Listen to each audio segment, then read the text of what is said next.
Hey tribu, ¿qué tal? Me alegra mucho veros de nuevo aquí. Bueno, hoy estamos en la ciudad de Barcelona. Probando un coche eléctrico, como no podía ser de otra forma, intentando hacer que la ciudad sea sostenible, intentando hacer que los trayectos en la ciudad sean cómodos y sean eficientes. Hace una semana probamos en este canal, dentro del subcanal de la tribu térmica, probamos un Fiat 500 con motor de combustión. Hoy estamos subidos en su hermano, en su primo, en un familiar muy próximo de este Fiat 500. En realidad este es el Fiat 500 100% eléctrico. Se asemeja bastante al coche del que precede, al Fiat 500 térmico. Sin embargo, veréis, como lo explicaremos posteriormente, prácticamente no hay coincidencia en absoluto de las piezas y con los componentes del vehículo. Nos daremos cuenta de que prácticamente el 99,5% de las piezas son totalmente nuevas y que prácticamente no comparte nada con la versión anterior. Decíamos que estamos subidos en la versión de 42 kilovatios con la pretensión de intentar hacer un recorrido de larga distancia entre Barcelona, Platja d'Aro, en la provincia de Gerona, y después un recorrido hasta la ciudad de Blanes, hasta la población de Blanes y de vuelta a Barcelona. Vamos a intentar hacer esto con una sola carga y vamos a hacer este recorrido y a continuación explicaremos, o durante el proceso del viaje explicaremos qué tal nos ha ido el viaje, qué tal se ha comportado esta autonomía del coche. El coche arranca con el 100% de la batería, acabamos de recoger el coche con el 100% de la batería y arranca con 260 kilómetros. Es un coche que homologa 320 kilómetros en ciclo de homologación WLTP.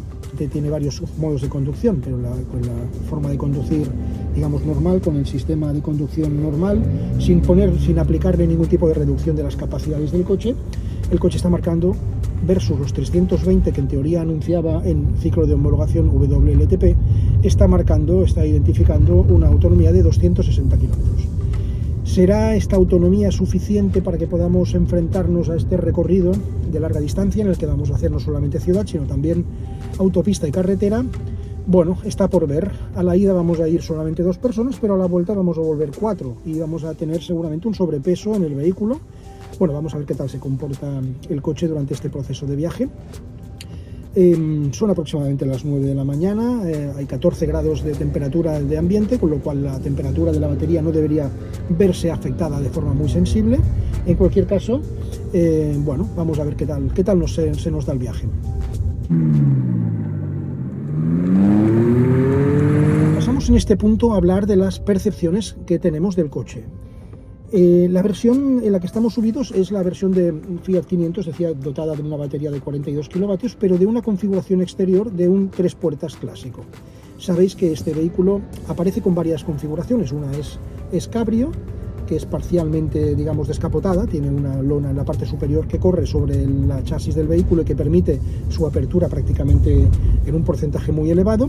Y después hay una versión especial en la que, pues, en la parte derecha del vehículo, en la parte en que habitualmente entran y salen pasajeros, hay una pequeña puerta, una tercera puerta, una especie de pequeña puerta suicida que permite la apertura y la entrada y salida de viajeros de una manera un poquito más amable.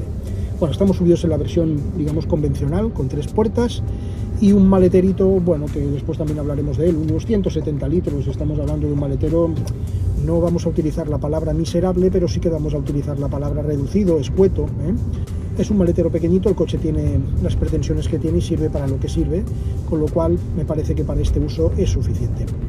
Vale, decíamos que estamos subidos en esta versión de vehículo con 42 kilovatios de batería, con una caja de 3 puertas y con un acabado interior, creo que es la versión Icon. Esto lo podremos confirmar después. Está dotado de una pantalla en la parte central, una pantalla digital de 10,2 pulgadas, de un buen tamaño, que está además dotada de Apple CarPlay y Android Auto, con lo cual de forma inalámbrica puedes utilizar tu teléfono móvil para trasladar todo el infoentretenimiento y todas las prestaciones de tu teléfono, que en el caso de ser avanzadas, pues bueno, te puedes beneficiar efectivamente de dotar a tu coche de prestaciones avanzadas a nivel de comunicaciones.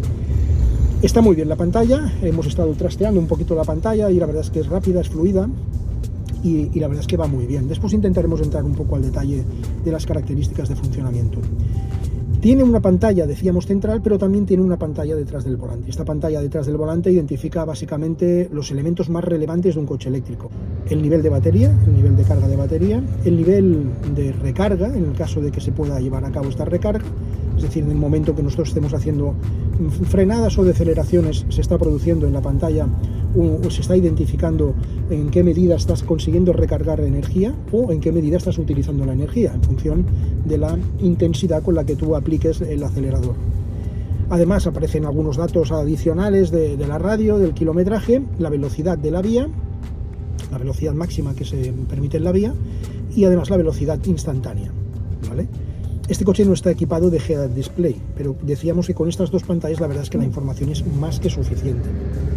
Paralelamente el coche dispone además de una serie de botonería, en este caso se hayan dispuesto los elementos principales de utilización de un vehículo, que son básicamente la climatización y, bueno, en este caso prácticamente todos los datos que aparecen aquí tienen que ver con la climatización. Y además tiene los warnings muy cerca y un botón que permite cerrar el vehículo en sus dos puertas. En la parte inferior, justamente debajo de este pequeño piano, aparece el cambio, digamos, de transmisión. La transmisión, sabéis que los coches eléctricos no están equipados de cambio automático, pero sí que tienen un elemento que nos permite circular para adelante y para atrás. Y aquí, por tanto, está identificada la P de parking, la R de reversa, la N de neutro y la D de directa. Con estos tres botones o estos cuatro botones se permite la utilización completa del vehículo en todo tráfico, ¿no? En cualquier tipo de uso. Un elemento curioso del vehículo es que la apertura y cierre, bueno, básicamente una vez que estás dentro, la apertura del vehículo se produce con un botón. Me consta que en la parte inferior hay una especie de elemento de seguridad que te permite abrir el vehículo de una forma mecánica, pero la forma de la apertura de este vehículo en condiciones normales es mediante un botón. Se le da este botón, que está iluminado cuando el coche tiene las luces puestas, que te permite, mediante un accionamiento eléctrico, abrir la puerta, tanto la izquierda como la derecha. Las percepciones de materiales en su interior son bastante superiores a las de su hermano, a las de su antecesor. La verdad es que no tiene nada que ver la percepción del coche. Sigue siendo colorista, sigue siendo pintón, muy llamativo, pero el nivel de acabado, digamos, el encaje de los materiales, los ensamblajes y la sensación de percepción visual de todos los elementos que componen el interior del vehículo han mejorado de forma sustancial. Por tanto, podemos decir que estamos subidos delante de un coche, que presenta muchísima calidad, apreciada, digamos, visualmente hablando. Los asientos son unos asientos básicos, no son muy ergonómicos, te recogen la parte central del cuerpo, la verdad es que no están mal. A nivel de aspecto, aunque están en este caso forrados en tela, en una tela textil, bueno, llamativo, divertido, seguramente no es la cosa más limpia que te puedes plantear, pero no está nada mal. Bien, si nos pasamos a la parte interior, en la parte central, tenemos una especie de consola interrumpida, es decir, esta consola no está unida con el resto de elemento del cuadro central. Esta consola interrumpida dispone básicamente del volumen de la radio y de los modos de accionamiento del sistema de carga eléctrica. Podemos escoger la opción Sherpa, que es la que nos permite una mayor autonomía. Hemos pasado de los 260 kilómetros que inicialmente teníamos previstos en la pantalla a 296. Esto se acerca ya bastante más a los 320 kilómetros homologados. Podemos ir a la versión, digamos, Range, que está dotando al vehículo de una autonomía de 269 kilómetros y podemos ir a la versión normal, que es la que está dotando al vehículo de 260 kilómetros. Vamos a intentar interactuar con el coche en la posición en la que nos permite una mayor autonomía. Vamos a intentar acercarnos a la máxima autonomía posible, dado que, como decíamos, el trayecto que vamos a hacer hoy es un poco largo, vamos a ir cargados y nos interesa en la medida de lo posible garantizar la autonomía y el viaje con cierta tranquilidad. Por tanto, instalamos la posición de funcionamiento en modo Sherpa, que nos permite una mayor autonomía del propio vehículo, y vamos a ver qué tal se nos da con esta posición de conducción. Tenemos en la zona central un reposabrazos que está en una posición correcta, que se puede desplazar longitudinalmente, que por tanto puedes adaptártelo a tu posición de conducción. Está bien, es correcto.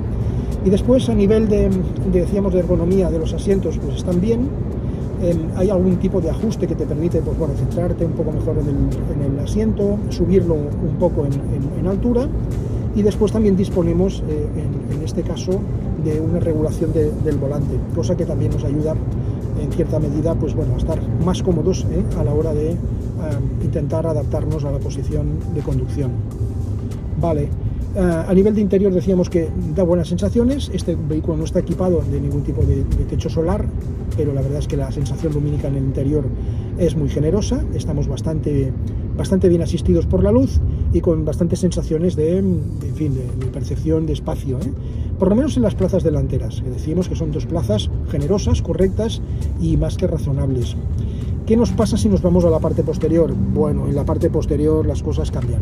En la parte posterior las cosas cambian porque los asientos son ergonómicamente correctos, pero de dimensiones justitas. Sabéis que este coche está homologado para 4 personas, lo que quiere decir que solamente pueden circular en él y por tanto solamente pueden incorporarse en su interior 4 personas y decíamos un exiguo nivel de carga de maletero. Vale, estas 4 personas van a ir, decíamos, en la parte delantera muy bien y en la parte trasera bastante justos de espacio. Bastante justos de espacio, sobre todo lo que tiene que ver con la distancia longitudinal de las piernas, es decir, los chavales que tengamos en casa tienen que ser reducidos, tienen que ser de un tamaño pequeñito.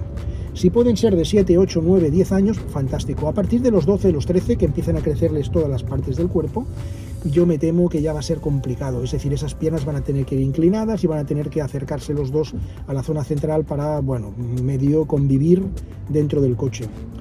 Bueno, está claro que no es un coche de rutero para hacer grandes viajes, no es un coche de vacaciones, digámoslo así, aunque se pueden hacer viajecillos. En cualquier caso, en la parte posterior, apretaos. El maletero, decíamos, con esos 170 litros, bueno, podemos hacer lo que podemos hacer, en cualquier caso no está mal. Vale, bueno, yo diría que serían básicamente las condiciones o las características esenciales de este vehículo, Fiat 500e eléctrico, que como sabéis lleva incorporado en la parte delantera ya, en vez de la marca Fiat, el anagrama de el 500. Se trata ya de una forma de identificar al coche de manera clara con esta submarca, que ya se convierte en una marca diferenciadora.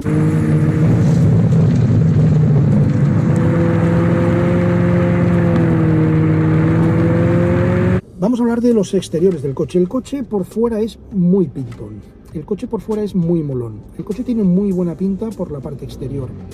Aparentemente se ve más macizo, se ve más ancho, se ve más estable. Parece un coche de mayor tamaño que el anterior 500.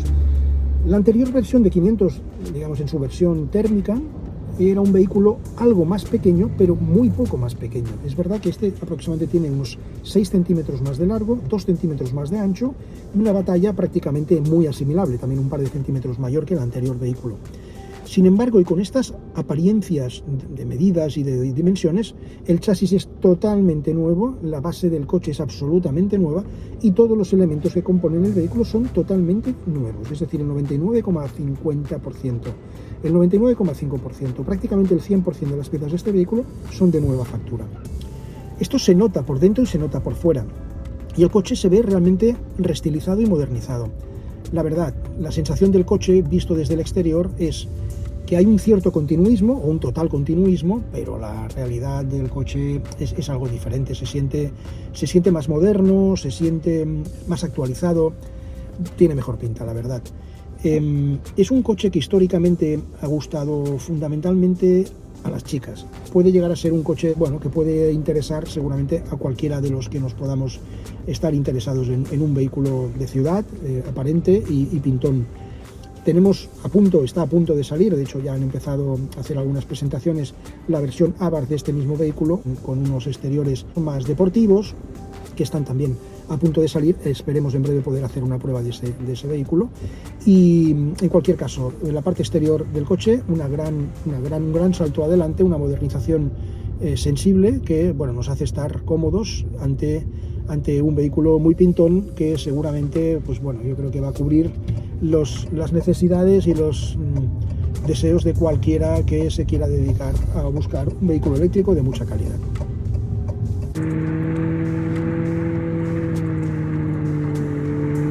Vamos a hablar en este punto de algunas consideraciones del propio vehículo que nos han causado un poco de perplejidad.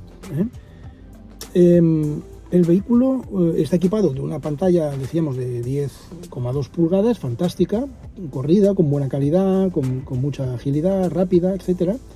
Sin embargo, no aprovecha la existencia de esta pantalla para equipar de una cámara trasera, una cámara en la parte posterior que nos permita asegurar que estas maniobras que hacemos en proximidad pues sean seguras, sobre todo en ciudad, que es en aquellos medios en los que nos encontramos con muchos elementos, ¿no? Con muchos obstáculos, con fitones, con sevillanos, con guardas tumbados, elementos que están en la vía que normalmente pues bueno, pueden ser un obstáculo. Bueno, pues no nos encontramos con esta cámara en su interior. Decíamos antes que la apertura y cierre de este vehículo se produce mediante un botón eléctrico, ¿no? Este botón eléctrico nos permite hacer la apertura y el cierre de las puertas. Sin embargo, es verdad que si hubiera una pérdida de suministro en el vehículo, una pérdida de electricidad, yo no sé cómo funcionaría esto, ¿no?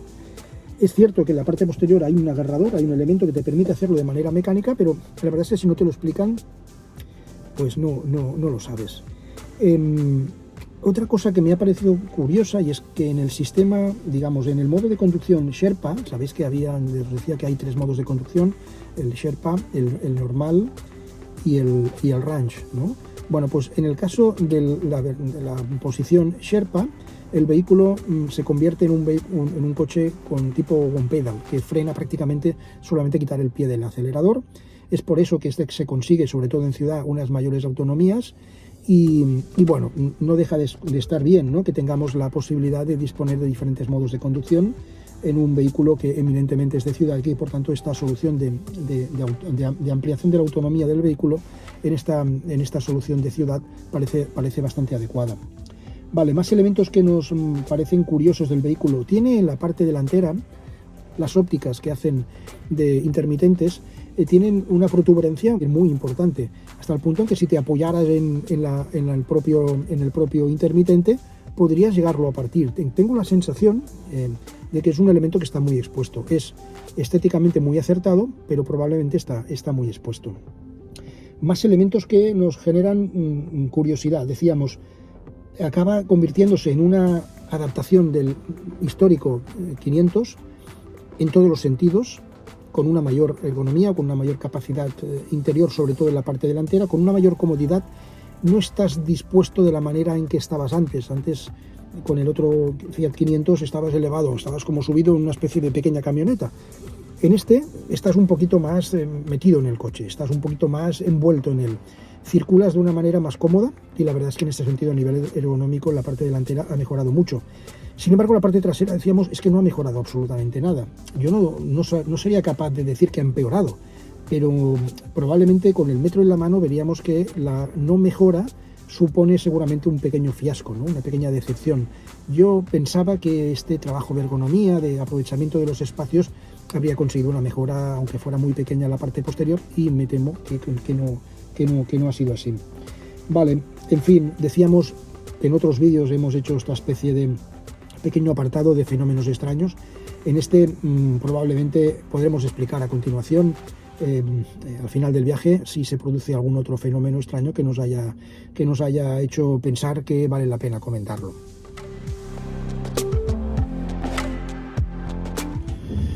Bueno, pasamos en este punto, una vez que ya hemos conseguido pasar la jornada de conducción. Vamos a hacer un pequeño resumen. Hemos hecho una excursión, una salida entre Barcelona, Platja d'Aro, Blanes y Blanes, Barcelona. Aproximadamente el recorrido ha sido de unos 240 kilómetros.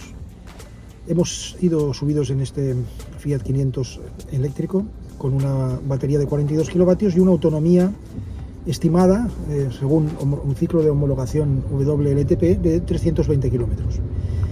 El coche estaba marcando en el mejor de los escenarios en la posición de conducción, en la posición de funcionamiento más eficiente, en el modo Sherpa, que es el modo de los 3 que es capaz de hacer mayor nivel de retención del motor y por tanto un mayor nivel de estimación de autonomía.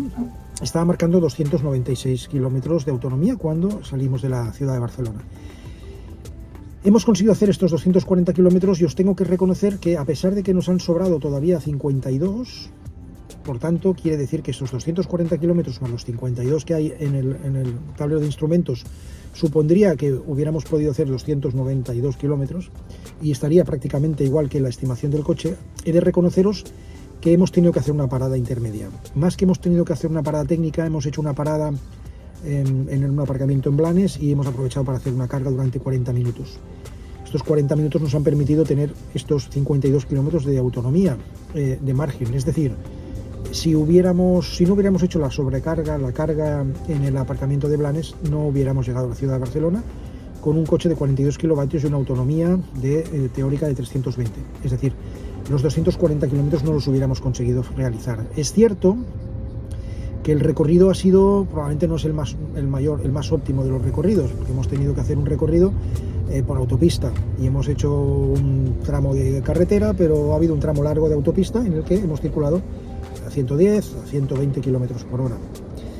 Bien, el coche es voluntarioso y a pesar de que los consumos no han sido muy elevados, porque han estado en torno a los 16 kilovatios hora durante todo el recorrido. De hecho, en el navegador del vehículo, en el equipo de navegación del vehículo y de información del vehículo, aparece que los últimos 426 kilómetros en los recorridos anteriores tiene una media de 15,3. El recorrido que hemos hecho hoy lo ha hecho con una media de 15,8, cerca de 16 kilovatios hora. Claro, teniendo en cuenta que esta batería es de 42 kilovatios brutos, bueno, no hemos sido capaces de hacer la totalidad, seguramente netos deben ser 38. Bueno, pues estos 240, 250 kilómetros seguramente sería el límite, el alcance máximo que podría conseguir un vehículo como este en recorrido mixto haciendo carretera y autopista. Probablemente, si nos metiéramos en circuitos interurbanos y urbanos exclusivamente, sí que podríamos conseguir esos 300 kilómetros o muy próximo a los 300 kilómetros. Como resumen y conclusiones decíamos, bueno, pues hemos hecho este recorrido, ha sido un recorrido en el que decíamos hemos utilizado bastante autopista. El coche hemos de reconocer que en el modo de conducción, digamos, más eficiente, en el modo de conducción con el tipo Sherpa, bueno, hemos de reconocer que el coche reduce mucho las prestaciones, limita mucho las capacidades del coche, te reduce la potencialidad del climatizador y te reduce la velocidad en la medida que puede a 80 km por hora. En la modalidad Range, que es la intermedia, pierde algo de autonomía, pero tiene algo más de prestaciones y se puede circular a 100 o 110 km por hora. Si queremos poder sacar la potencialidad completa del vehículo, tendríamos que ir en la modalidad normal, que es aquella en la que se obtiene un menor rendimiento y por tanto un menor número de kilómetros. Hemos ido jugando con los diferentes tipos de conducción a fin y efecto de ir probando, ir haciendo comprobaciones, y os he de decir que de la forma de circular, digamos, por autopista, probablemente hay que utilizar el modo de circulación normal, es en el que se produce menor nivel de retención y puedes circular a cierta velocidad, a 110, a 120, a 130 km por hora, sin que el vehículo retenga mucho. Es cierto que al no retener no está almacenando energía, pero el coche va un poco más a vela. A pesar de que incluso en esta posición el coche no retiene algo. No retiene mucho, pero retiene algo, con lo cual, bueno, pues tienes que ir acelerando. En la posición Range, que es la intermedia, bueno, el coche tiene un nivel de retención intenso y por tanto tienes que ir acelerando, si vas en vías más o menos rápidas. Y en la posición Sherpa, que es la posición de la manera de conducir en la que el coche retiene más, que sería como un one pedal, realmente el coche frena, llega a frenar sin que tú toques el pedal del freno. Tú puedes acercarte a un semáforo y teniendo un poquito de práctica, eres capaz de conseguir que el coche frene, como ha hecho ahora, solo, sin que tú toques el pedal de freno. Para el uso de ciudad, la verdad es que esta forma de conducir, esta modalidad de conducción es cómoda y es interesante. Bien, a nivel de capacidad rutera, de estabilidad del coche, bueno, pues me ha sorprendido gratamente. El coche va bien, el coche tiene un buen guiado de dirección, es bastante preciso. Digamos que sensibilidad a lo que te está pasando debajo no tienes mucha, la realidad es que no percibes lo que te está pasando debajo de las ruedas, pero también es verdad que la dirección es lo suficientemente precisa y tiene el peso más o menos adecuado como para que circular por carretera y por autopista sea cómodo. Aquí tengo que decir que no tengo nada que objetar.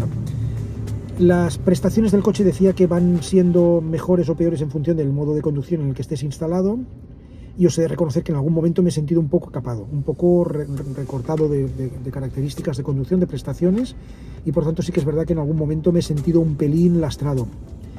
El coche, esta versión, tiene un motor de 118 caballos, tiene un buen par, tiene un par motor que como pasa en todos los eléctricos, pues es inmediato y que por tanto tienes las percepciones de aceleración muy rápidas, pero sí que es verdad que bueno, cuando te instalas en alguno de estos modos más eficientes de conducción, pues la verdad es que te sientes un poquito mermado, un poquito lastrado, hasta el punto en que en situaciones me ha costado entender qué le estaba pasando al coche, y lo que le estaba pasando es que estaba funcionando a una velocidad muy reducida por el hecho de ir con este sistema de conducción. Bueno, pasamos en este punto a hacer un pequeño resumen y conclusiones de la prueba de hoy. Hemos estado subidos en un coche fantástico, en un coche de la nueva era, un coche nacido para circular fundamentalmente por las zonas urbanas e interurbanas. Es un coche que tiene una autonomía homologada de 320 kilómetros. Sin embargo, evidentemente nosotros no hemos conseguido hoy alargar la totalidad de estos 320 kilómetros, nos hemos quedado algo por debajo, lo explicaremos a continuación. Sin embargo, si al vehículo no le pides demasiado, es decir, por carretera y a baja velocidad y por ciudad y por rondas de circunvalación, el coche consume relativamente poco. En el momento que te metes en autopista, pues probablemente, bueno, pues esta aerodinámica seguramente no especialmente adecuada o fantástica, hace pues que el coche tenga un mayor consumo. También seguramente su propia configuración. Bueno, es un coche de un tamaño, de una batalla relativamente corta.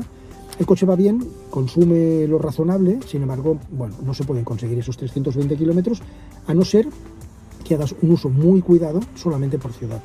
En este caso probablemente estaríamos dispuestos a hacer una prueba, estamos dispuestos a hacer una prueba que pueda poner en evidencia esta situación. Por carretera los consumos están en 19 kilovatios hora. Cuando ya te acercas a las rondas de circunvalación o a la ciudad puedes llegar a rangos mucho más próximos a los 15 kilovatios hora. No parece un mal consumo para un coche de este tipo. Es un coche que te permite hacer tu uso diario sin ningún tipo de problema. Te puede permitir incluso hacer algunas salidas de fin de semana, algunos viajes, si no tienes que ir muy equipado de equipaje. Y por tanto os puedo decir que la calidad de rodadura del coche, la sensación de poco ruido, de conducción tranquila, de cierta energía en la utilización del coche, es decir, que el par es instantáneo y efectivamente se produce una aceleración pues muy interesante, muy cómoda, comparado evidentemente con su homólogo en gasolina, bastante más ágil. Y en fin, que todos los parámetros del coche lo hacen un coche súper adecuado para la ciudad, súper adecuado para todo uso, para poder hacer, decíamos, estos viajes de fin de semana. No es un coche rutero para hacer grandes viajes porque ya su propia situación, tanto de la batería como de la propia configuración del coche, pues no invitan a hacer recorridos de 600 u 800 kilómetros, aunque también he de decir que está equipado de carga rápida, se puede cargar con CDS Combo y se puede cargar hasta 110 kilovatios de velocidad de carga. 110 kilovatios en una batería de 42 supone que en el rango entre el 20 y el 80% podíamos llenar la batería en relativamente poco tiempo. Bueno, podemos decir que se trata de un vehículo muy recomendable para prácticamente cualquier persona que se pueda gastar los aproximadamente 30 o 32.000 euros que vale este vehículo. Hemos de tener en cuenta que las ayudas hay que descontarlas, por tanto este coche te puede quedar aproximadamente por unos 25.000 euros, que está bien equipado, que es pintón, que es chulo, que es vistoso y que probablemente es una herramienta perfecta para la ciudad. Tiene la polivalencia que probablemente no tiene un Smart Fortwo, el hecho de poder llevar de forma ocasional a 4 personas, y tiene seguramente también este pequeño plus, ¿no? de capacidad, no solamente de batería, sino de mayor motorización, que probablemente para algunas familias pues puede ser interesante. Te lo puedes plantear como coche único en la casa si tienes una familia muy pequeñita. Si tienes una familia muy pequeñita y un animal de compañía muy chiquitito, un canario, te puedes plantear un agaporni, te podrías llegar a plantear tener incluso en casa un hámster o una cobaya, un perro. Parece ser que puede ser complicado si queréis llenar las 4 plazas. Fuera de coñas. Coche muy recomendable, coche del que vamos a hacer una prueba de mayor recorrido, en la que podamos hacer los análisis de la subida y de la bajada en la Moya Test, de la conducción en autopista y en carretera. Aquí hemos hecho básicamente un análisis generalizado.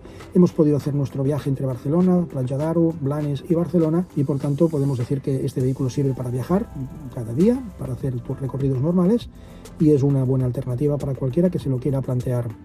En fin, poco más. Os recuerdo que estáis subidos en City Car Mobility Barcelona, que es vuestro canal de movilidad sostenible, que estamos aquí para que podáis consultar todas aquellas dudas que surjan, no solamente de la prueba de este vehículo, sino de cualquiera de las pruebas de los vehículos que tenemos publicados en el canal. Estamos aquí para que podáis solicitar aquellas informaciones que os parezcan oportunas.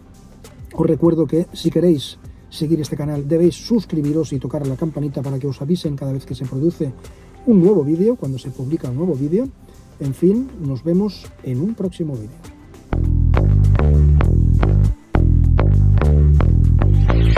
Hey tribu, recordad sobre todo suscribiros al canal para que podamos seguir viéndonos en las próximas pruebas que os prometo que van a ser súper interesantes.